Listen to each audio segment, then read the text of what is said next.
Ketua Setiausaha Pakatan Harapan Datuk Seri Saifuddin Nasution Ismail menegaskan beliau tiada maklumat bekas Menteri Kesihatan Khairy Jamaluddin akan menyertai Kabinet bagi mengisi kekosongan jawatan menteri. Katanya, walaupun sering berjumpa dengan Perdana Menteri Datuk Seri Anwar Ibrahim berhubung isu penyusunan Kabinet, perkara itu tidak pernah dibincangkan.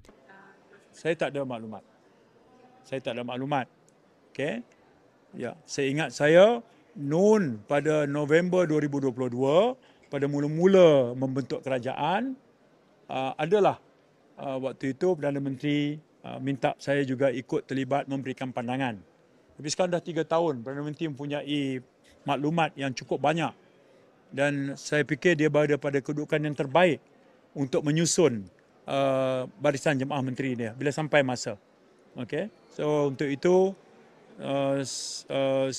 I leave it to the wisdom of the Prime Minister. Okay? Beliau berkata demikian ketika ditanya mengenai kemungkinan Khairy dipilih menyertai jemaah menteri selepas merasmikan Simposium Kecerdasan Buatan Transformasi Keselamatan 2025 di Putrajaya pada 12 November. Terdahulu, media melaporkan Anwar terkejut dengan dakwaan berkaitan Khairy akan kembali ke dalam Kabinet. Sebelum ini, portal media mendakwa Anwar akan mengumumkan rombakan Kabinet pada awal Disember ini. Antara yang menjadi tumpuan pelantikan Khairy sebagai Menteri Alam Sekitar dan Air serta Datuk Seri Johari Abdul Ghani yang dijangka menyerjui Kementerian Perdagangan Antarabangsa dan Industri.